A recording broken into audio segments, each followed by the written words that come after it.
Gotta go with the Sa recording bayan now. ng Talakpugon, Agusan del Sur, ang hometown ni Rene o mas kilala rito sa palayaw na Bobet, ramdam ngayon ang pagdadalamhati. In behalf of our homegrown pride, Bobet, Materbonia Express, I was thinking at first that I would be renewing this after the 66 palarong pambansa.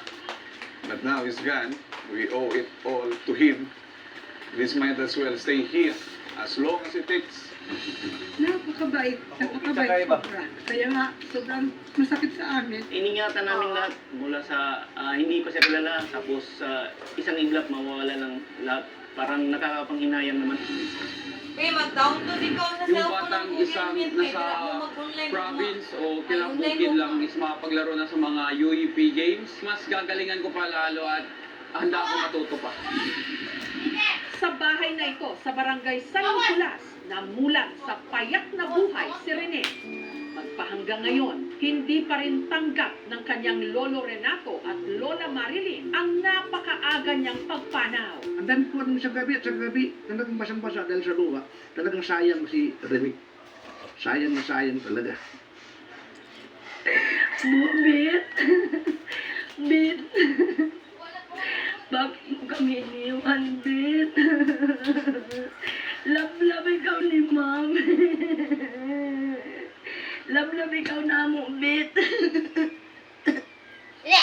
Ang mga nakolektang gold medals ni Rene nakadisplay sa kanilang sala. Nakasampay rin ang mga paborito niyang jersey. Yung sa NBA ito na Rising Star sa Manila, siya lang napili dito sa ano. Ito yung sa laro nung palaro pa ba sa 26. Hindi pa ito nilaban, parang amoy pa ito ni Bobit. Mas maganda yung rabi, huwag na laban para nandito pang amoy niya. Si Rene, tila namana raw ang husay sa pagbabasketball sa kanyang amang si Boboy. Ang tatay mo siya ang best player ko parati dahil magaling talaga ang papa niya. Walang hilig sa basketball yan. Noong mga 13 years pa siya, Nugget, maglaro tayo kasi sayang ang height mo. May potential ang batang ito. Marunong. Sa basketball court na ito sa kanilang baryo, unang nakitaan ng potensyal si Rene. Ang malubak nitong lupa ang siya raw humubo sa kanyang tatag. Sa basketball rin namang ito, nagawa sa kahoy, una raw inaral ni Rene ang kanyang signature dunk. Itong ring na to, tinadunk ko ito yung bubit. Minsan, nagigiba. Pag nasanay ka na sa ganitong lupa, ma'am, pagdating mo sa court is parang simple na lang sa inyong maglaro.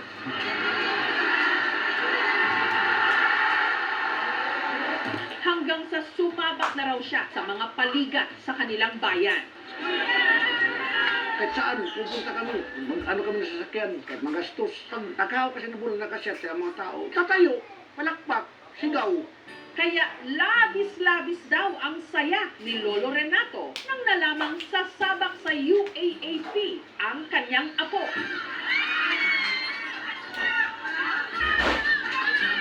Si Betty Babintis to, inutang ko lang, kaso wala na, wala ka mga panood. Eh, sauli ko lang kaya to, wala na si Bobit eh. Sayang talaga. Doble ang sakit na nararamdaman ngayon ng mga naiwang kaanak ni Rene sa Agusan. Lalo't hindi raw nila agad-agad na makikita ang kanyang mga labi. Kasunod na siya. May kasunod na siya. Napapicture na lang ang langkon. Nandis kay Lapsan pa siya. Si Rene, pangalawa sa 7 magkakapatid. Ang kanyang tatay Boboy, tricycle driver, tindera ng isda, ang kanyang nanay Bebet. Ang kanila raw sitwasyon sa buhay ang nagtulak kay Rene na paghusayan pang lalo ang kanyang pagbabasketball. Lalo't ito ang nakita niyang paraan para mahango sa kahirapan ang kanyang pamilya. Pangarap talaga niya magkapagtapos ng pag-aaral kung ano mang meron siya para sa pamilya niya, sa mga kapatid niya. God, let's move with it. To a new place, guys. Before kami realize, sabi niya na hindi daw siya Let's move to a new place. Where should I put hindi it? siya yayaman para maahon niya sa kahirapan ng kanyang pamilya. Kasama ni Bobet na nasawi sa trahedya ang isa pa niyang teammate, ang 21 anyos na Nigerian Another one. I'm na gonna. si Divine We're gonna Adili. stay there. Mula Nigeria, nakipagsapalaran si Divine sa Pilipinas para rin sa kanyang pangarap na maging basketball player. Una siyang sumabak sa UAAP Season 88 kung saan marami siyang pinahanga. Kaya maraming taga-suporta niya ang nag-aabang pa naman sa kanyang na hindi na mangyayari. Ang mga magulang ni Divine na sina Elias at Ifioma Adili nakapanayam namin. From childhood, he decided his basketball. Because he noticed the highs behind. He was in Philippines to play basketball and then began to go to school for studies and basketball. His last message to me was that everything is going to be fine. He will take care of his siblings as he used to. We are about to go to church. I called him to know if they have gone for a they will be going on Sunday. I was praying. I told him to stay safe and it's all right. There's no problem.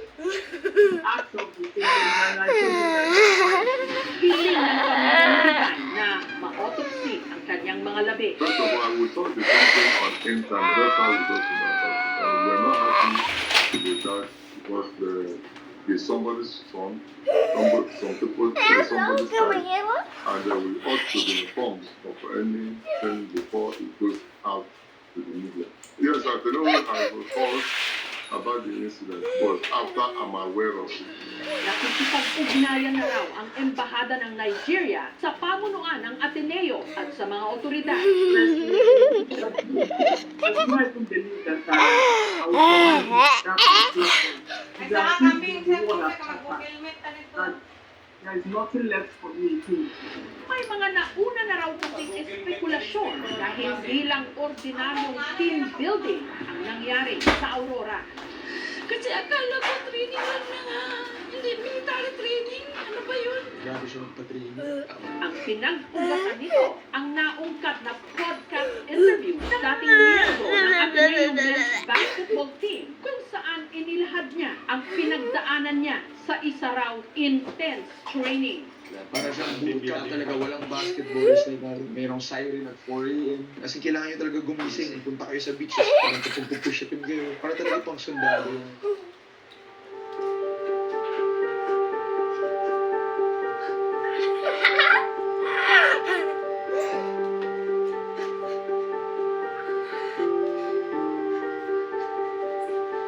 Ang ipinagtataka naman ng pamilya ni Rene, paano raw ito nalunod, gayong marunong daw itong lumangoy. Dito sila naglalaro ng ligo. 20 meters may yan.